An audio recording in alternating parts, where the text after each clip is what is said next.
Hi there, this is Coach Kyle. I'm excited to be part of your pickleball journey, whether you're doing a team building event or coming to a group class or a private class. This video is to help you understand some of the basic concepts, some of the lingo that we use, some of the terminology, and really just improve your experience with our class and make sure that you have fun and that you're comfortable. So let's get started. So one of the drills might be from the kitchen line. So when I say the kitchen line, that's this line that's 7 feet from the net. You can barely pick it up on the camera on that side, but this line is 7 feet from the net, and it represents the line that you are not allowed to volley inside this zone. It's also called the non-volley line or non-volley zone. So if we do a drill and I say, hey, I want 4 players up at the kitchen line, that means I want 4 players behind this line, but I want you positioned where the cone is, which is the middle of your half of the box. So this is the right half. Sometimes we call it the even half. I'll get to that in a little bit. And this is the left half. Sometimes we call this the odd half because your score would be odd if you're on this side. So when I say 4 players up at the kitchen line, I would want you guys standing basically where the cones are, feet wide apart, shoulder width apart, and then in an athletic stance with your paddle out in front in the ready position. So that would be one of the drills that we do. We might dink, and that's another terminology that we use in pickleball, and that's basically little drop shots. So if I say dink down the line, that means you would hit the ball in front of you. It would just be a little drop shot where you would land it in that opposite side, that opposite 7-foot zone, the non-volley line, the kitchen zone, lots of different terminology that we would use. So that's one of the drills that we're going to do, is we're going to do a dinking drill down the line, and then we might do a dinking drill cross court. So cross court would be on the diagonal. So if we're dinking diagonal, it would look like this. And the stroke that we would use is all from the shoulder, just dropping the paddle below the level of the ball and sending the paddle upwards. Once we get into the class, we'll talk a lot more about the technical nuances of how you can control the ball. But for now, it's mostly about the terminology. Now if we do a drill and I want 4 players on the baseline, I'll say, okay, let's get 4 players on the baseline. The baseline is this back line.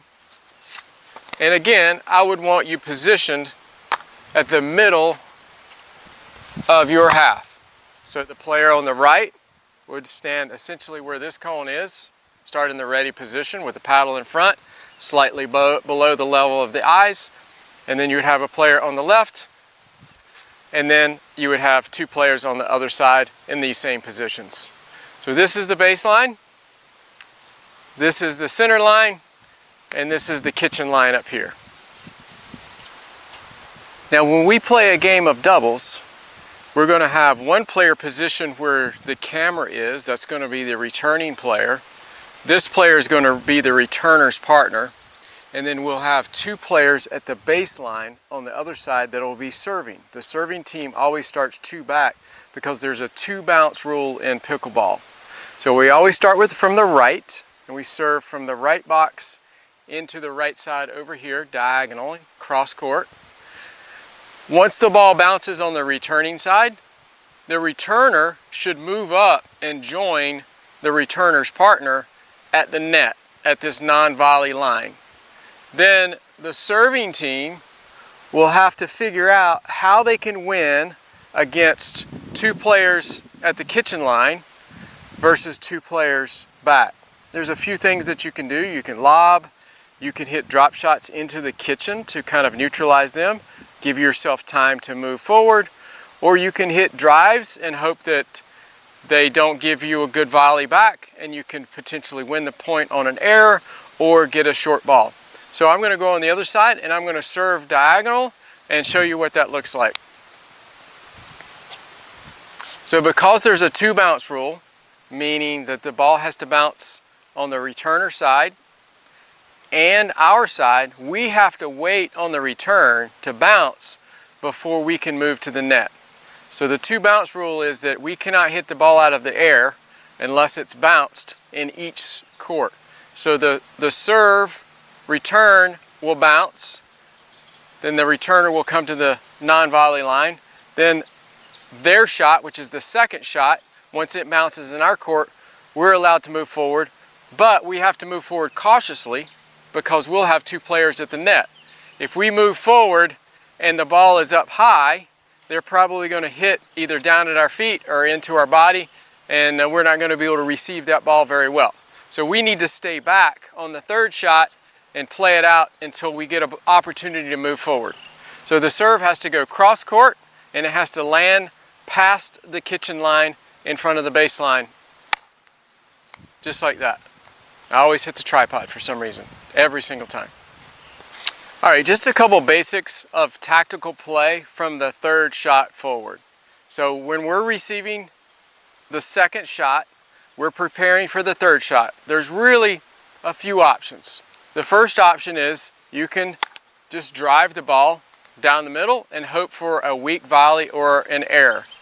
But we have to be careful, because if we hit the ball too high, then the net people, the returning side, can hit down, and they have more angles to work with because they're closer to the net.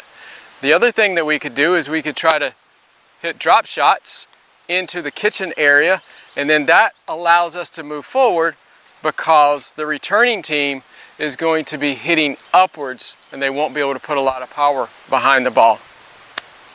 And then one option is you can lob. And the only thing about the lob is that, well, it's pretty hard to lob over someone's head in a court that's only 22 feet on this side. So I would avoid the lob.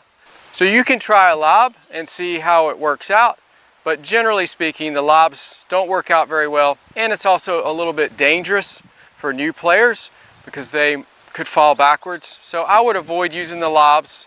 I would hit drives or drops as the third shot, the fifth shot, the seventh shot, and just try to make your way into the net. When you're playing at the non-volley line, there's essentially four basic tactical shots. Regardless of your opponents being at the baseline or at the net, it's really about the ball that you're receiving. So if you're receiving a ball that's lower than the top of the net, whether it bounces or you take it out of the air, we need to swing upwards. If you have a ball that's above your head, you should swing downwards.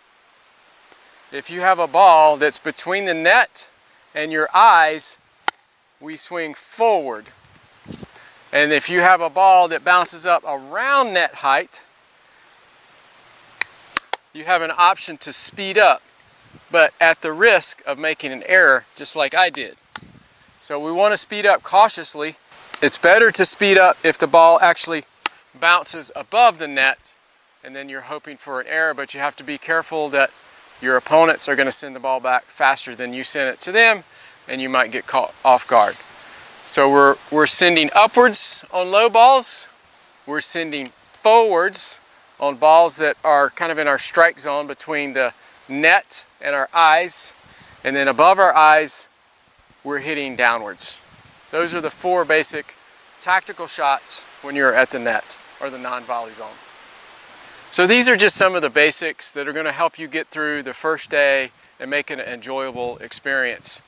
If you have any questions for me, you can email me at kwtennisnation@gmail.com, or you can find me on my website at findyourgame.org. I look forward to working with you and hoping you find your game out on the pickleball court.